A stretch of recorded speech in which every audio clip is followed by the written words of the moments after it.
Hello everyone, this is Dr. Prashanth and welcome back to my public health series. In this video, I'll be talking about the recent UGC NET paper, that is Jan 2025. So first I'll try to solve all the questions and share some tips and strategies. So first I'll start with the data interpretation. So if you look at the table, there are three columns, right? In the first column, you can see the stores, and in the second, you can see the number of HP pencils sold at each store. And in the next column, you can see the ratio between HP and 6B pencils. So if you look at the first question, they are asking you to calculate number of 6B pencils sold by store E is dash % less than that of the store B. So first we need to calculate the 6B pencils sold at store E and store B. So first we look at the store E. So red color is something which we can extract directly from the question. They have given HP pencil sold as 240 and the ratio between HP and 6B as 3:2.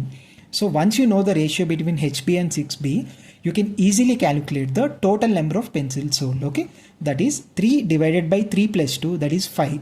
3 by 5 of total pencils sold in store E is equal to 240.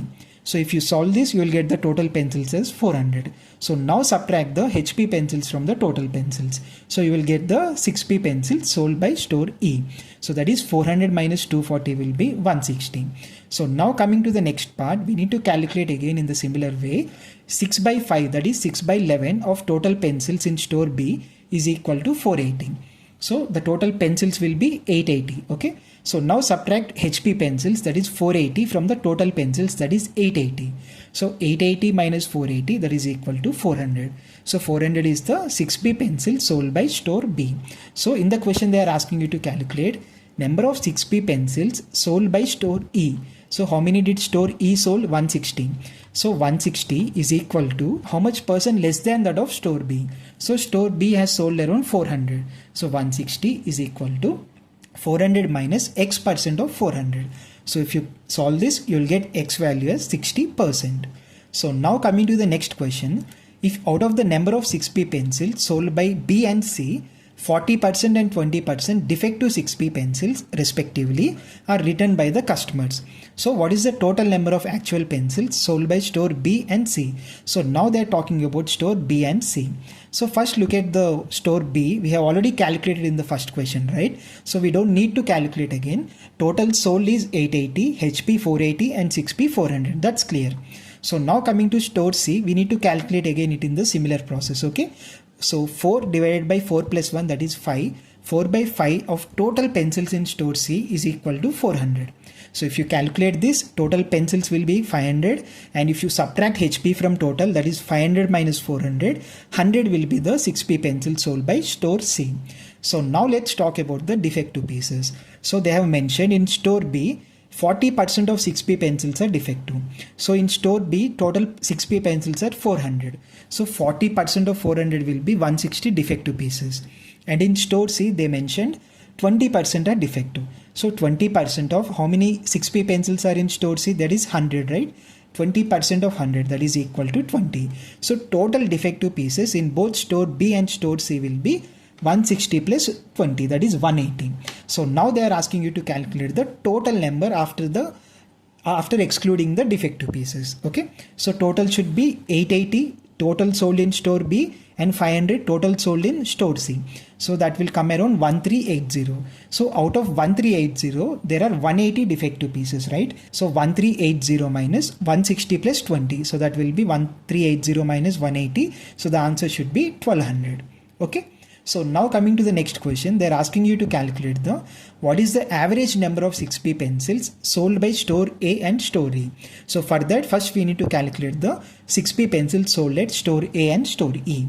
So first we'll start with store A. Again the same process, 9 by 9 plus 5, that is 14. So 9 by 14 of total pencils sold is equal to 216. So if you solve this, you will get total pencils sold in store A around 336. So subtract 216 from total, that is HP pencils 216, total 336. So 336 minus 216 will be 120. So 120 is nothing but the 6P pencil sold by store A. So store E, we have already calculated in first question, right? So you don't need to calculate again. So now they are asking you to calculate the average. So average should be 120. That is something we calculated in the first equation, right? 120 divided by store E 6B pencils are around 160. So 120 plus 160 divided by 2 is equal to 280 by 2, that is nothing but 140. So now coming to the next question, they are asking you to calculate what is the ratio of total number of 6p pencils sold by stores C and D together to the number of 6p pencils sold by store A. So they are talking about 3 stores here, C, D and A. Store C we have already calculated. So we know the total 6b in store C, that is around 100. Now coming to store D, we need to calculate again in the same process.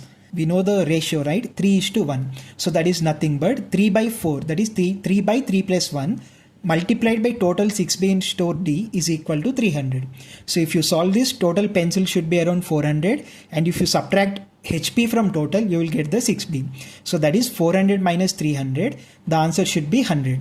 So 6p pencil sold by store D is 100. So store D 100 and store C 100. So they are asking together, right? C and D together, it should be 200. So now coming to the last part, that is store A. Again the same process, 9 by 5, that is nothing but 9 by 14, 9 by 9 plus 5 multiplied by total pencils is equal to 216. So total pencils should be around 336, and subtract HP pencils from the total pencils. So 6p pencils sold by store A is around 120. So now they are asking you to calculate the ratio between C and D together, that is 100 plus 100, 200, and 6p pencils by store A, that is 120. So 200 by 120 will be 5 by 3. So now coming to the last question, that is, if the selling price of 1 HP pencil is 5 rupees and that of 1 6p pencil is 8, so what is the total revenue generated by store C? So you need to calculate first the total number of HP and 6p pencils for store C. So which we have already calculated in question number 2. So total HP pencils are 400 and 6p pencils are 100. So we need to just multiply them with the unit price. For example, the HP pencil price is around 5 rupees per unit, right? So 400 multiplied by 5 will be 2000, and 6p unit cost is 8 rupees. So 100 multiplied by 8 will be 800. So total cost should be 2000 plus 800, that is nothing but 2800. I hope it's clear. So now let's go back to the question paper. So starting from question number 6, which of the databases are you likely to use for research topics related to biology? So it is a very direct question. The answer is PubMed. So now coming to question number 7, a teacher wants to assign a group project where students work collaboratively online, track their progress and leave comments on each other's work. So which of the following softwares or apps are most appropriate for this task? So it's very easy because we know Google Docs is something which we can use for this purpose. So option should have B. So option 1 and 4 are eliminated because there is no option B. So the answer should be between option 2 and option 3. So first look at the option 2, that is B, C and D. So B, Google Docs is fine. Quizzes is something which is not appropriate. Okay. So option 2 is also eliminated. So the correct option should be option 3, that is B and D. Okay. So now coming to the next question, that is question number 8. Put the following in the correct order for writing the body of a research paper, which is also very easy and direct. First look at the extremes, okay. The last task should be something conclusion, okay. So it should be option C. So there is only one option with C as last option, right? That is option 1. And also cross check, look at the first step also. E is the abstract, that's correct. Followed by introduction B, then followed by procedures, and then results and conclusions. Fine, it's correct. So the correct answer should be option 1. So now coming to question number 9, which of the following pollutants are considered for air quality index estimation in India? So I have given all the pollutants on the right side. So the best way to remember this type of questions is always go with the formulas, okay? So if you look at the pollutants, there are very common pollutants, right? SO2, NO2, CO and O3. So which are kind of formulas like O, O2, O2, O and O3, right? So whenever you look at the options, always try to find these first. So now look at the options. First is CO, it's present. Second NO2, that is option A, option B, and last E, option that is O3. So option should have A, B and E. Now let's look at the options. If you look at the first option A, B and C, there is no ozone. O3 is not there, so it's wrong. Coming to the second option, there is no A, that is CO. So it is also eliminated. And now coming to the last option, that is A, C, D and E. So B is not there, so that is also wrong. So the only option left is option 3. So in this way, you don't need to worry about benzene or benzopyrene, okay? So this is one tip which I can share with you by eliminating options. Now coming to question number 10, which of the following is the fastest memory element? It is also very easy. We know that registers, and the slowest will be the hard disk. Okay. Now coming to question number 11. So this is related to conflict management. So I have given a simple explanation of each style. Assertive is nothing but expressing thoughts confidently while respecting others. Okay. Passive style is something avoiding conflict and prioritizing others' needs over one's own needs. Third is manipulative. It is influencing others indirectly for personal gain. And the last one is aggressive style, that is dominating or forcing one's views without regard for others. So the correct option should be option 1. So now coming to the next question, that is question number 12. Which of the following statements are true? So this question is very easy because if you look at other options like B, C and D, it's very difficult to answer this question. But if you look at the first option, they're talking about the MAC address. So each device has a unique MAC address assigned by the manufacturer. So option A is wrong. So any option that has A is also wrong. So option 1 is gone. Option 2 is eliminated and option 4 is also eliminated. So the correct option should be B, C and D. So in this way, you don't need to worry about the other options also. Okay. So now coming to the next question, that is question number 13, which is very easy because if you look at option A and option C, these are negative statements. It should not include charts, graphs and statistical tables. So that gives the sense of negativity, right? And which is also not true. So if you look at option B, it should show originality and attempt to solve an intellectual problem, correct? And option D, it should present the logical analysis of the subject matter, true. So it is very easy and the correct option should be B and D. So now coming to question number 14, under which type of communication house journals fall? So I have given simple explanation of house journals. They are internal publications of an organization used for communication, updates and engagement with employees or members. So they are a written form of communication typically published as magazines, newsletters or digital bulletins within an organization. So the correct option should be option 3. So now coming to question number 15, arrange the following in correct sequence in the process of communication. So this is also very easy because first try to look at the extremes, okay, or start with the starting point. So if you look at the options, it has given information source should be first because without source we cannot transmit anything, right? So option E should be the first option. So option 1 and option 4 are eliminated. So now the correct answer should be between option 2 and option 3. So now look at the last step, okay? So it should be destination, right? Option B. So there is only one option which is starting with information source and ending with the destination. So the correct answer should be option 2. So now coming to the next question, that is question number 16. Arrange the instruction cycle in correct sequence, okay? So instruction cycle basically involves fetching the instruction from memory, decoding it to understand the operation and executing the operation, and finally storing the result if necessary. So the correct sequence should be C, A, D and B, okay? Fetch, decode, execute and store.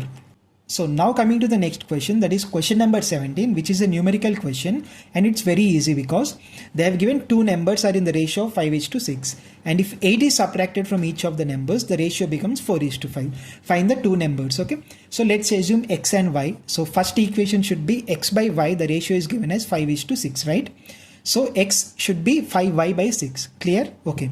Second, they said if you subtract 8 from each of the numbers, that is x minus 8 divided by y minus 8, then the ratio should be 4 by 5. So x minus 8 by y minus 8 should be 4 by 5. So if you take 5 to this side and y minus 8 to the opposite side, the equation should be like 5x minus 40 is equal to 4y minus 32. Now substitute x as 5y by 6. Then solve the equation, okay? So now you will get x value as 40 and y as 48. So the option should be option 1.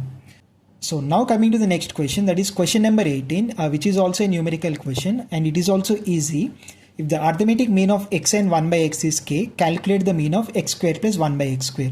So first equation should be something like x plus 1 by x by 2 is equal to k because they are asking mean.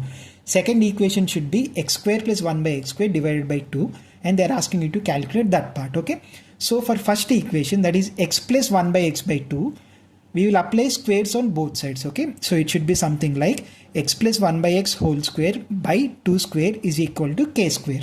So if you expand the a plus b whole square formula, x square, that is a square plus b square 1 by x square plus 2ab, 2 into x into 1 by x divided by 2 square is nothing but 4 is equal to k square.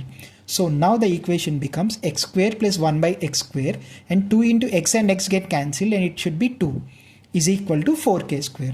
So x square plus 1 by x square is equal to 4k square minus 2. So if you divide by 2, we will get the answer, right? So 4k square minus 2 by 2 should be something like 2k square minus 1. So the correct option should be option 3. So now coming to the next question, that is question number 19. Energy can be harnessed from the following sources: sun, sea, animal excreta and soil. So animal excreta cannot be directly used for the energy harnessing, okay?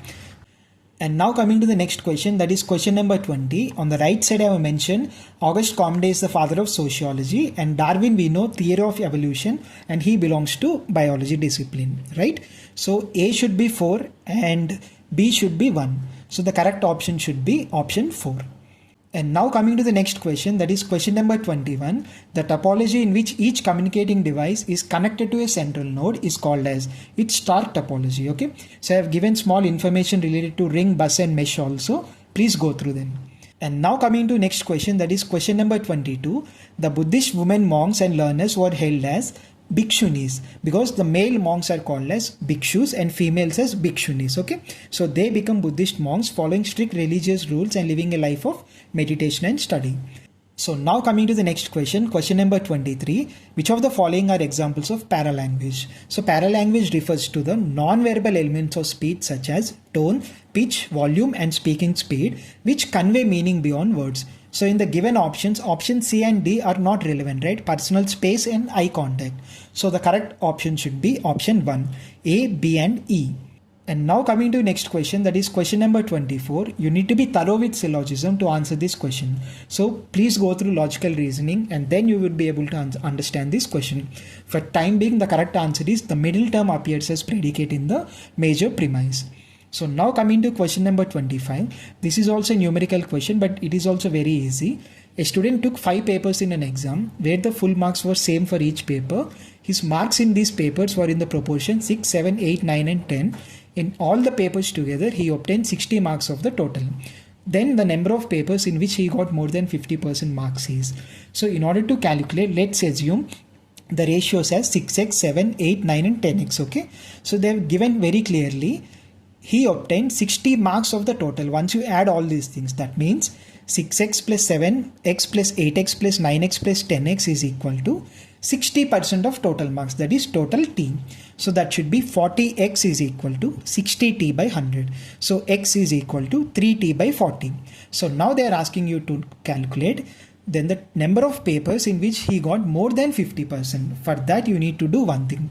So for example, for the first ratio, that is 6x, multiply 6 with 3t by 40. So you will get around 0.45, which is less than 50%. Okay, that is 45% only. Again, next for 7x, multiply with 7. 7 multiplied by x should be 3t by 40. So it is around 52.5. Okay, this is beyond 50%. And similar for 8x, 9x and 10x. So once you do this, you will find out only 6x, that is less than 50%. Rest 4 are more than 50%. So the correct answer should be option 1. Okay, now coming to the next question, that is question number 26. They are asking you to find the correct statement.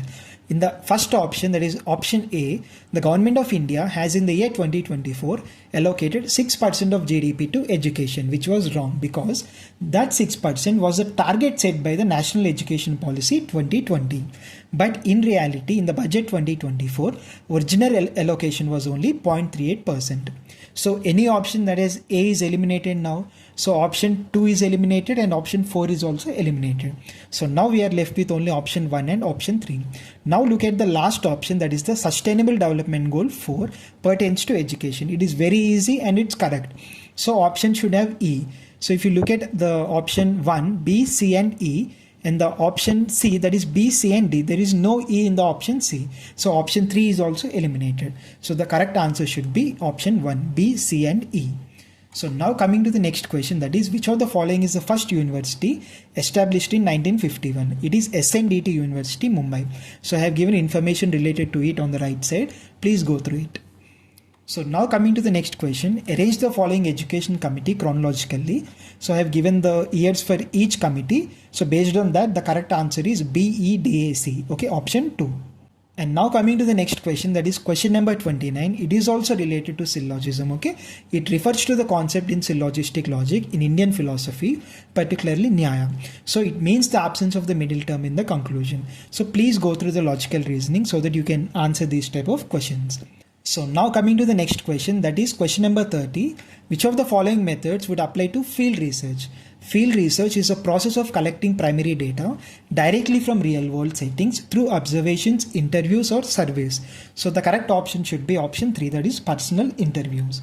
So now coming to question number 31, which of the following can be used for obtaining energy from nuclear fusion? So the correct answer is deuterium, because it is a stable isotope of hydrogen with 1 proton and 1 neutron in its nucleus, and it is used in various scientific applications including nuclear fusion and heavy water production. Okay. So now coming to question number 32, I have mentioned all the books written by Marshall on the right side. Please go through them, because in case if they're going to ask this question again in upcoming exam in any match the following, you can easily answer this question. Okay. So now coming to question number 33, the theory of memory that emphasizes the degree to which a new material is mentally analyzed is known as, it is level of processing, that is option 4. It is direct. So now coming to question number 34, which among the following is correct about inference and its kind? Again, this is also related to syllogism and logical reasoning. Please go through them so that you can answer these type of questions. Now coming to question number 35, which is coding, that is if 125 is coded as VYZ and 487 is coded as TSW, and then code for 369 is what? It's very simple coding. From reverse order from Z to R, we need to code from 1. So okay, Z should be 1, Y2 and so on. So if you look at first code, that is 1 to 5, it should be Z, Y and V, but they have given V, Y and Z. That means they are reversing the order. So similarly 487 should be WST. So after reversing it should be TSW, right? So 369 we will see 3 should be X, 6 should be U and 9 should be R. X, U, R. But we need to reverse it, right? So answer should be R, U, X. So it should be option 2. Now coming to question number 36, the difference between peak noise level and background noise level is known as noise climate. Noise climate is the overall level of noise in a particular environment, whereas noise environment is the general auditory surroundings in a location. TNI, that is traffic noise index, is a numerical value which is used to measure the impact of traffic noise in a specific area, whereas sound energy level is the amount of energy contained in a sound wave indicating its intensity or power. So the correct option should be option 2. So now coming to question number 37.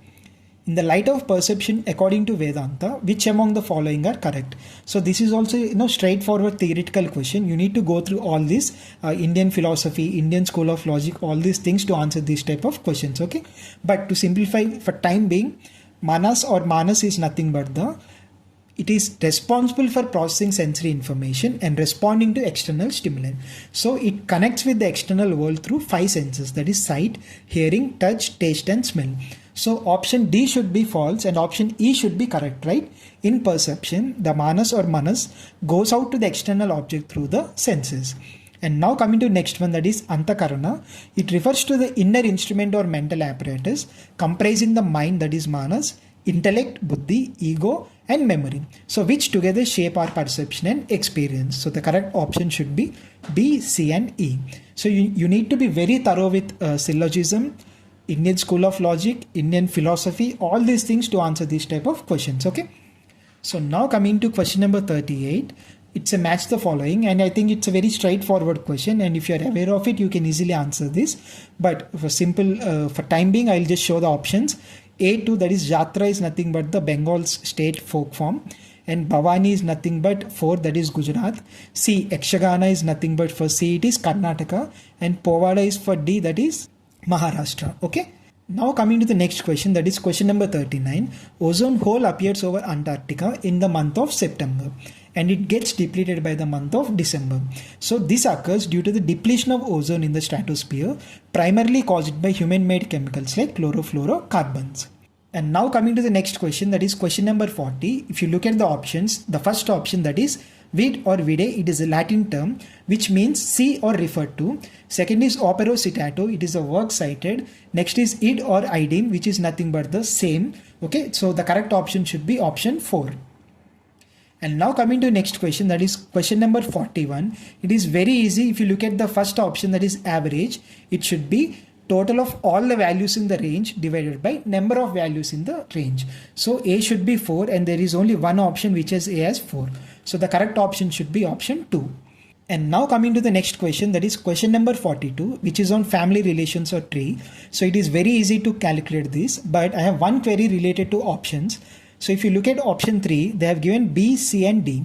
So if you look at option B, it is mentioned P is sister of M. See, P and M are obviously siblings, okay? But I am not sure whether P is sister or brother of M, because based on the given information, I cannot conclude that P is female. So this is my query, and you can correct me if I am wrong. Please post the answer in the comment section and just try to prove that P is sister of M using the given information. And now coming to the question number 43, which of the following are not the features of cooperative learning strategies? So it is also very direct question. So first, individual competition is not part of cooperative learning. Next is sole reliance on teacher's guidance, false. And individual rather than group accountability, that is also false. And now coming to next question, that is on fallacies. You need to be thorough with fallacies to answer this question. But for time being, I will explain what exactly is attacking the motive. So it occurs when someone discredits another person's argument by attacking their motives or intentions instead of addressing the actual argument itself.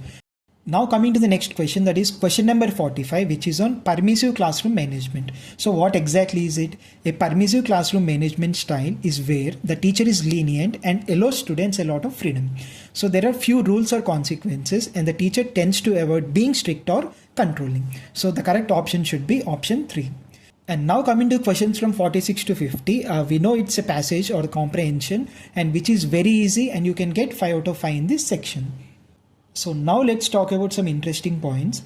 So there are two approaches for this paper. First approach is to solve all DI questions, all basic numericals, all reasoning questions, and along with very easy direct questions.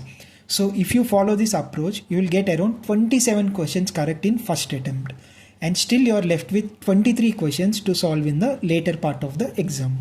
And coming to second approach, where people are not good with numericals, and if you solve the theoretical questions, there are only around 18 direct questions, okay? So still you are left with 32 questions to solve in the later part of the exam. So if you ask me personally, if you are good with numericals, follow approach 1. If you are not good with numericals, you need to do some extra work, because if you see the Jan paper, you can see a lot of questions on syllogism, right? So it's not easy to learn the topic. It is slightly complicated, but if you spend decent time, you can easily get through it. So there are some topics like logical reasoning, deductive and inductive reasoning, validity, classification of prepositions, parts of categorical prepositions, for example, minor premise, major premise, okay, conclusion, rules of syllogism, classical square of opposition, formal and informal fallacies, and fallacies of inference like illicit, minor, major, etc. And also Indian school of logic. So there are so many topics. See, along with this, you need to be thorough with teaching aptitude, research aptitude, communication, computer, all these things. So I can't say approach 1 is easy or approach 2 is easy, okay? Both has pros and cons. So based on your strength, you need to follow the best approach. But personally, I prefer approach 1 is much easier compared to that of approach 2, okay? So I hope this video is helpful, and if you're having any other queries, feel free to post it in the comment section, and also try to solve the family tree question and let's discuss it in the comment section. Thank you.